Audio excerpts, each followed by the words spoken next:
everyone. I promised you a frothing video, so I'm getting to it today. Promised it last week, got sidetracked in the salon like I do a lot and didn't get it done, so I apologize.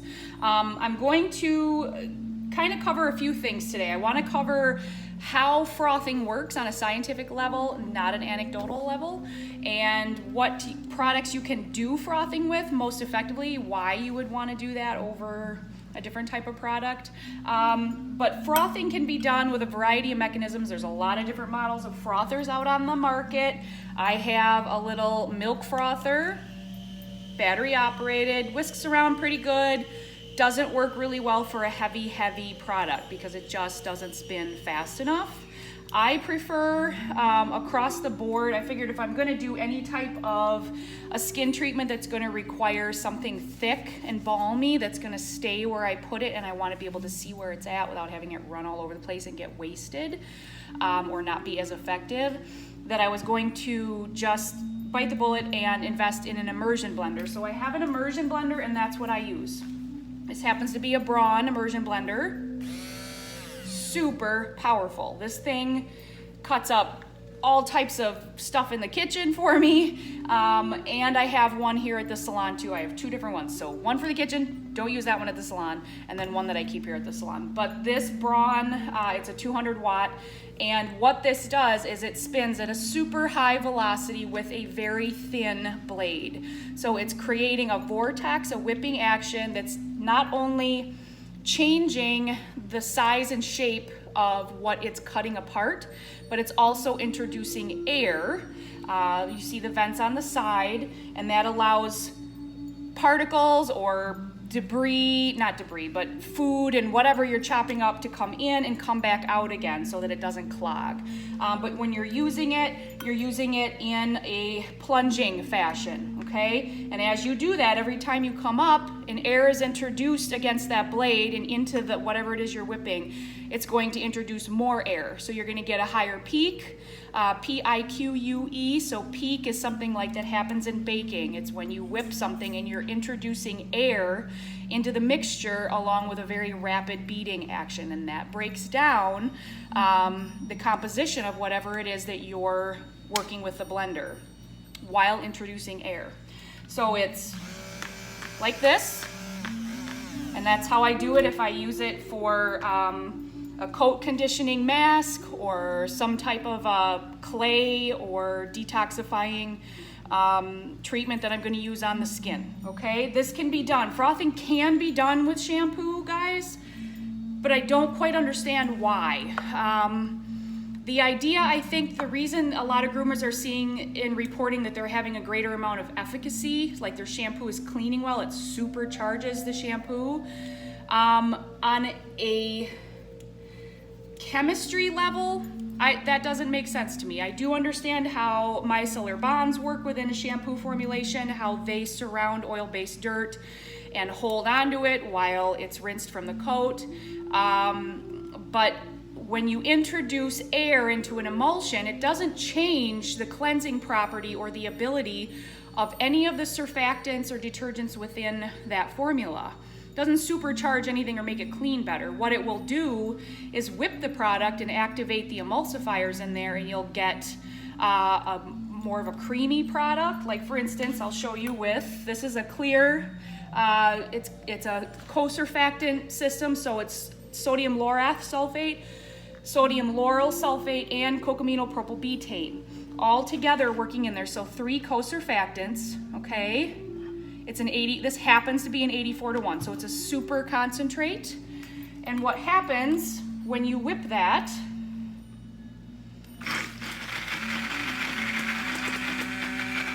is that you're introducing air into the formula. Now, it's already frothy, you can see that.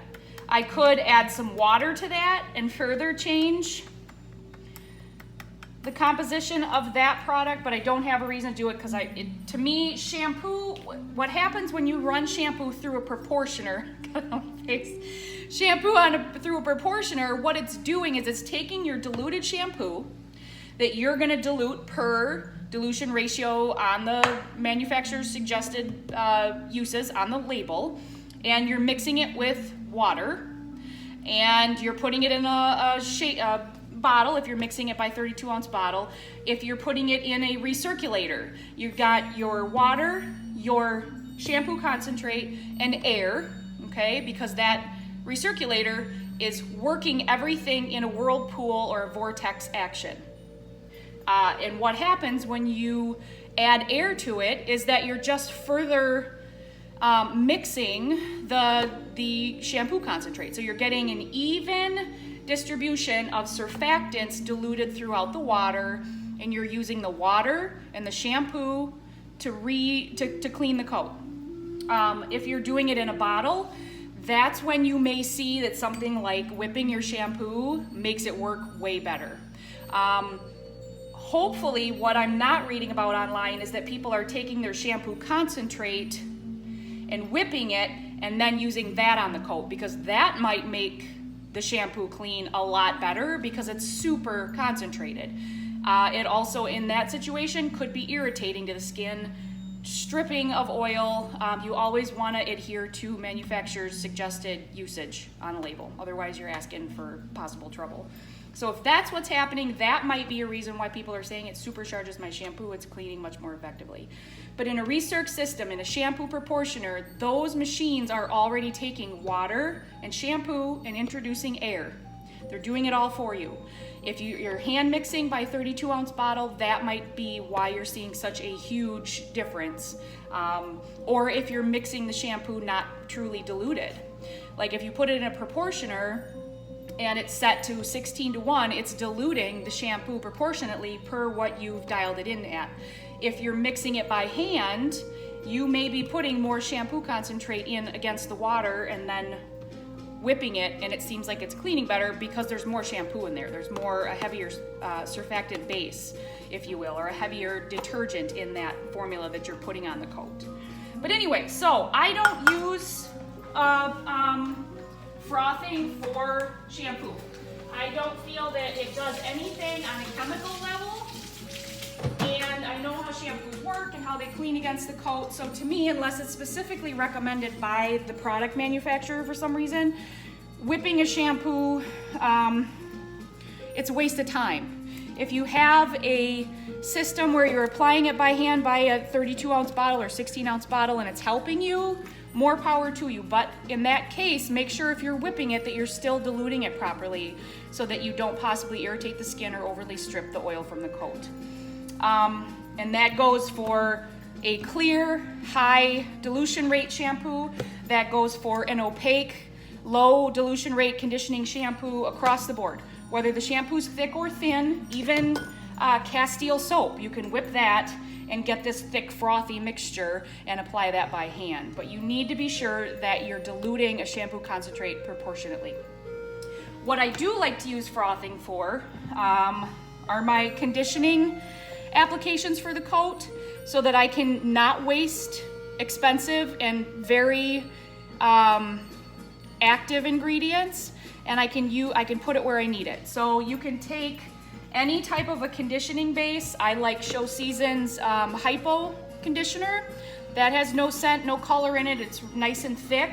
You can use whatever favorite conditioner you have, as long as it's a good quality shampoo. If you're using, or conditioner, if you're using something like Mane and Tail or Suave or something like that, you may end up with a different result. But if you're sticking with a pet specific formula that's made with good quality ingredients, you're gonna have a good result for using that as a mask. Here I've got some Ocha Untangling Mineral Conditioner. These are all sealed. I wanted everyone to know I'm not opening any, nothing's already open. You can put in, you know, for a golden retriever sized dog that's having some issues with skin, you can use, this is already super thick, you know, a cup or so. And then into here, you can apply bentonite clay, you can apply activated charcoal, anything that's pulling or has a detoxifying action on the skin while that shampoo, or that conditioner, excuse me, is active and what's the word? is, well, it's active on the skin and coat, doing its job. You can do it with, another thing I like to do is the protein or keratin treatments. A little bit of that in the bottom, and then you can add an illegal oil. I've got a few different kinds. I'll just grab the ones that are out here. There's avocado oil, jojoba oil, argan oil. I happen to have olive oil out here. Olive oil's pretty heavy though. So you can mix a few drops of that in with your protein or keratin treatment, whip that up into this thick kind of lotion consistency, and then apply that to furnishings that you want to treat that have a specific knot or a mat in them, and you don't want to cause coat breakage any more than absolutely necessary. So you want to minimize coat breakage, you want to condition the skin, you want to condition the hair, apply an all-over conditioning treatment to help reseal the mantle or the skin of the dog to help with generalized dryness and things like that. So that application for frothing makes a lot of sense, because what happens with a conditioner which is full of different types of things that provide slip on the coat, just to keep it simple, you're going to see a greater reaction within the formula. So if I put my Immersion Blender in some conditioner, I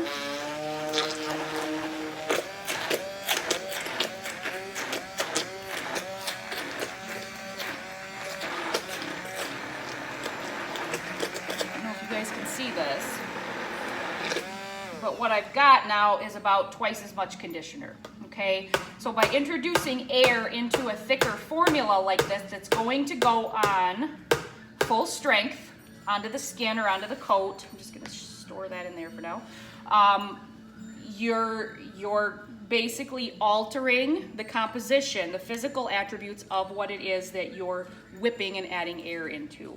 Okay, so again, scientific based advice, not nothing anecdotal. I just happen to wonder, as a professional and understanding how emulsifiers work and how surfactants work on the coat, if this is a situation where the groomers are paying attention to applying it in this method, and with that mindful application, that they're seeing a different result. Sometimes we don't see what we don't see, or we don't know what we don't know. So if we're not paying attention to something in particular, it can slip right by us until we're paying attention, and then we notice, oh, this is something different is happening here. So aside from a shampoo company that specifically says you need to whip our product or agitate it in some way in order to activate it, I'm not going to speak on any specific product company because I don't know that product line. There could be something in there different than what is in the average cleansing product, which I don't know what that would be, but just to keep it simple, this would work well with your conditioners and your skin care topical treatments, but not really any purpose to be doing it with a shampoo, okay? Unless you're mixing it by hand and you're wasting a lot of shampoo and you're just finding that you're getting a better cleansing result by whipping it first, that's okay, but dilute it properly and make sure that you're not under diluting and putting on some harsh shampoo.